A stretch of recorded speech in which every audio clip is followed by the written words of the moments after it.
Ladies and gentlemen, we have another Legacy of the Void match here. In the top left-hand corner, we have the red Terran Stackzo.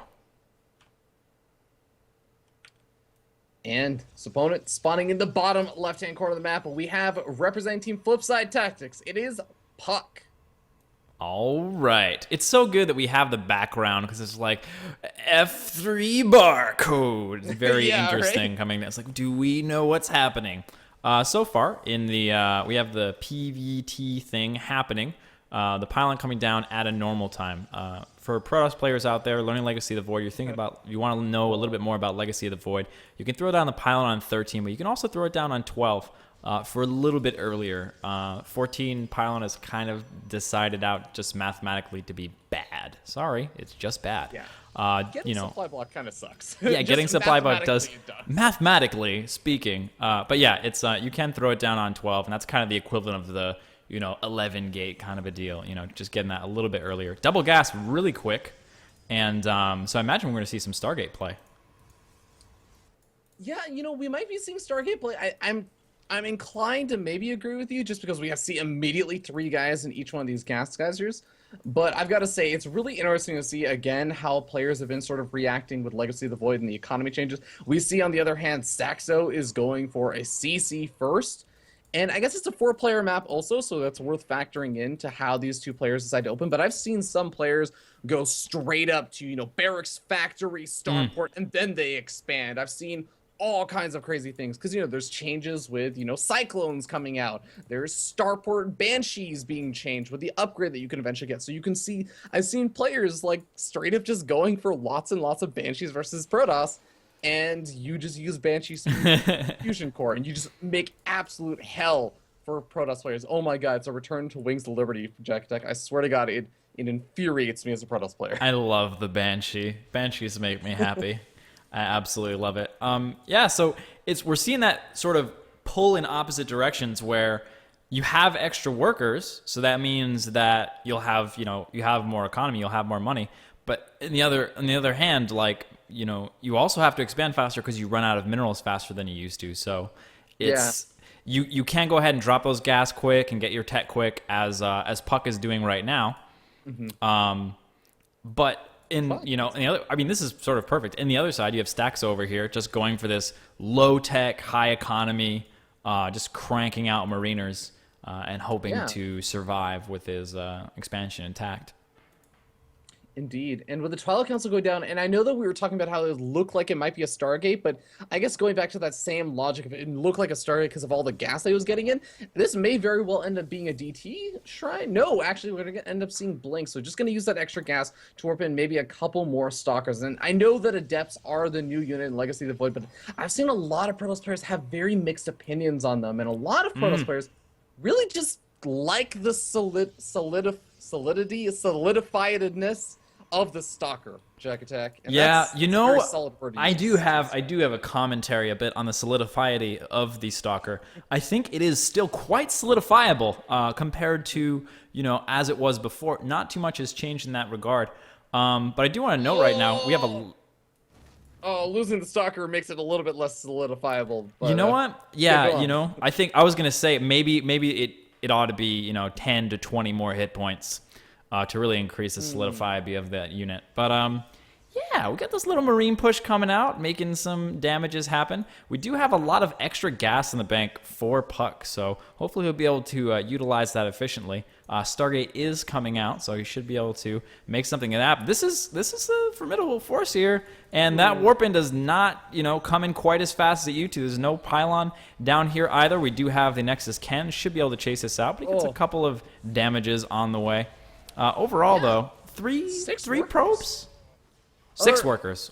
6 workers, yeah. 6 workers killed.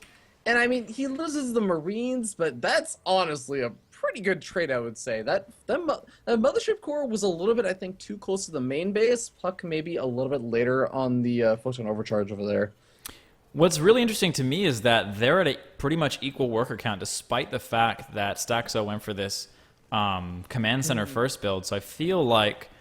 just the mechanics of Stackzo are kind of lacking here as he's falling behind in workers. He should be pretty far ahead. Yep, but the stalkers are now popping out over here for Puck. This is actually just, I mean, tried and true, Heart of the Swarm, Wings of Liberty, doesn't matter. Blink Stalkers are a great way to put pressure onto your opponent, and we'll see how much damage you can really manage to do with this. This is really going to force Stackzo to bring a lot of his units out to the front, and even if you can't do a lot of damage, it's a great scouting mechanism, just because if you don't bring your units to the front, you pretty much just die. Yeah, and you say bring his units out to the front. I think he has a grand total of 4 units right now. Yeah, I mean, this is, oh my god, 3 units. He has 2 Marauders and a single Marine. That's his only defense. And it looks like, you know, not too many Stalkers. Nice little positioning here. He's got the nice concave, so he should be okay for the time being. But Stasis Ward, that's going to be fun. So we'll see exactly how that pans out. Oh, I wonder if you can try and like bait out once Stim finishes up. It's not obviously finished up just quite yet. Or no, sorry, it is finished up now. So I'm wondering if you can like bait out a Stim, if you can get it to trigger the Stasis Ward on just like half of the army of Stackzo when he tries to chase out those Blink Stalkers. You can actually just use the rest of the Stalkers to kill off the Marine Marauder force that is trying to chase after those Stalkers. Important thing to note here, Puck is not deactivating the autocast on the Stasis Ward, so it'll automatically trigger as soon as anything walks within its range. And speaking of that, we have a little bit of walking into the range. We've got a couple of things over here. I mean, that's not a straight too much medevac, he can though. do about... Oh, there... Blink Almost got the finished medevac. up. Got a couple Doesn't things decide out of to it. blink, though. This is a nice little spot. He does get a medevac out of there. He blinks out. Nice little play there. I don't think he lost anything, did he? No, he didn't lose anything at all. And actually, it's really important to keep that first medevac or 2 alive. I mean, that's how Terran players will put on that pressure. Luckily for Stackzo, he does pop out with another medevac. But, I mean, Puck knows about those medevacs. And, oh, God, he's planting down more stasis fields. Oh, man, this is a nice little tactic coming in from Flipside Tactics Puck. Oh! We have a mine drop coming in the meantime, though. I don't believe it was scouted. We'll have a little bit of splittage happening here. Here comes the drop. Let's see the reaction time. And the reaction is going to happen eventually. Where is the reaction? No, right, 0% reaction. Oh, my God. He does get quite lucky with the Widow Mine shot going into that geyser, though. Photon overcharge. Oh, no, that's actually really unfortunate. I think that Puck may have just gotten the attacked notification and just been like, Photon overcharge, wait, where are the units? He actually knew that they were Widow Mines because he meant to place, if you saw it really quickly, he meant to place a cannon, but he placed the cannon where the Widow Mine was, so it canceled, and now he's going to get extra hits off. Hopefully he targets these so they don't just go into the, I got a kill there, and into the assimilator. Really got to target those and time those out. If you're the Terran player, it does make a pretty big difference. Just engagements in general, but also in this very particular scenario. Yeah, we do have actually a bit of a move out from Stackzo over here. Going to be trying to stim up, and he does actually scan ahead. That's actually such an interesting thing about Legacy of the Void. Similar to TVZ, you're going to see Terran scanning ahead for stasis traps. Yep, you really have to stay on top of that now, and he's basically put the fear of the stasis trap into him. So just by doing that initial move, now Stackzo is afraid, and he's going to be burning, 270 to 300 minerals every single time he is afraid and wants to make sure that there's no stasis trap. Exactly. It's such an interesting kind of mind game going on now that Stackzo is going to have to worry about. But Stackzo says, you know what? Stasis traps don't work on units in the air, JaKaTaK and Fear Dragon. That is correct. So he just doom drops and looks like that's what he wants to do and bypasses any potential stasis wards. Man, we need a stasis ward as a drop defense over here and over here. Who even knows? But it's really nice to see Puck using this map control that he's had pretty much the whole game to go ahead and doom drop in the main at the same time. He's got a couple of disruptors here. Oh my God, this could be huge. The disruptors coming in. They're splitting up. Oh, but he did. Oh, premature explosion. Not going to work out. Oh, the second one comes in.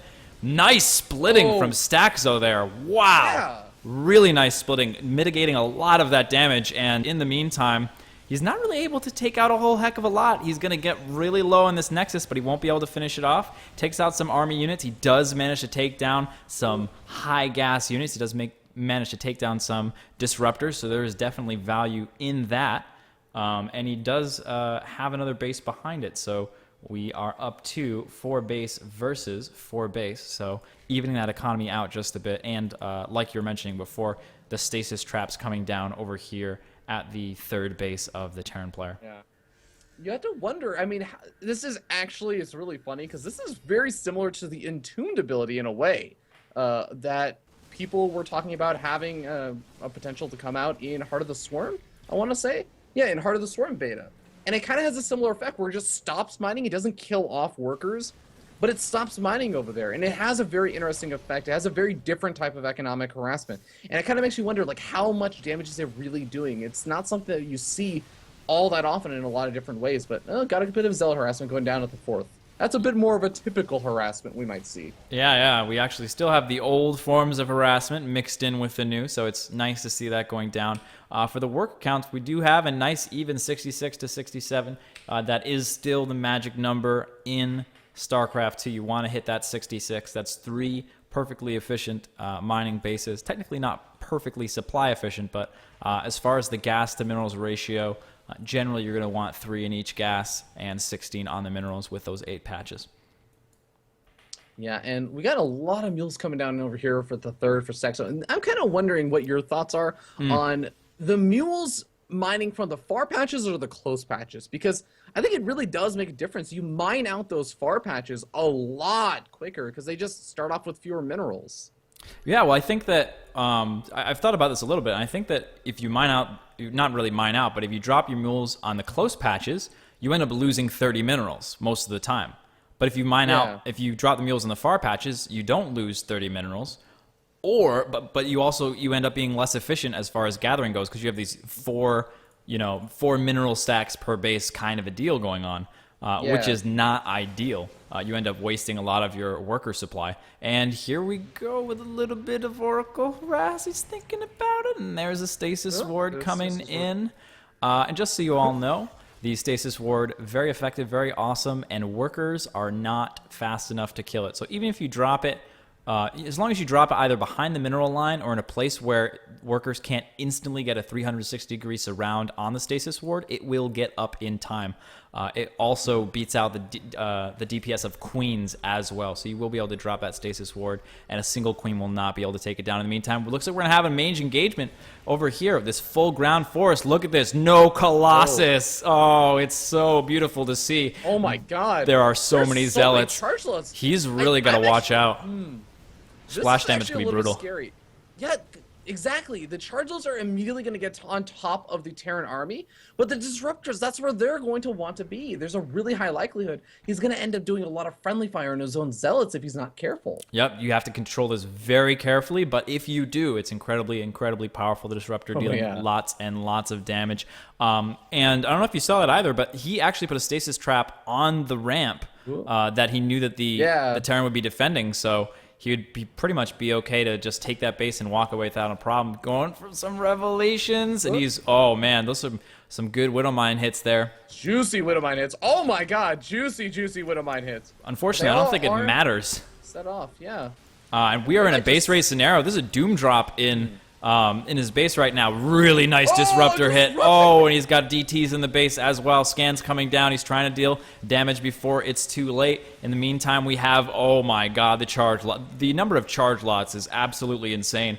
And this is it. We have this classic base race scenario, and I would definitely give the advantage here to Puck as he's got bases all across the map. Yeah, he's even got another disruptor now moving in. Is Stackzo playing Itachi? He isn't. Oh my God. A lot more units. Man, the Disruptor has been absolutely the MVP of the attacks and defense of Puck this game. And that's it. And that's it. GG. Yeah, Puck ends up taking that game with a very interesting unit composition. Honestly, I'm a little bit disappointed, JaKaTaK. I'm not often going to say this, but all right, just let it out, man. Let it out. It's okay. That it turned into a base trade, and we didn't get to see how Puck intended to control out the Zealot Disruptor composition, because that is just something that's like on. I am just thinking about that, man. That seems like a really difficult task to try and take on.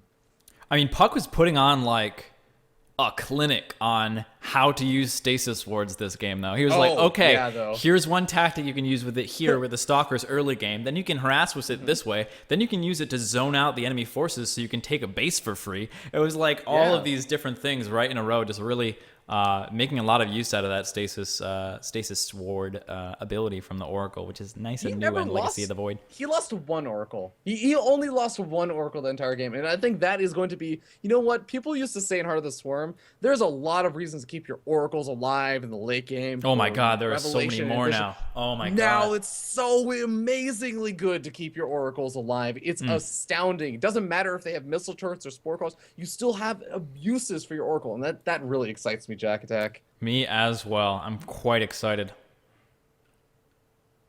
And that's how we end? That's how we end this one. All right, it's over. Goodbye. Yeah. All right.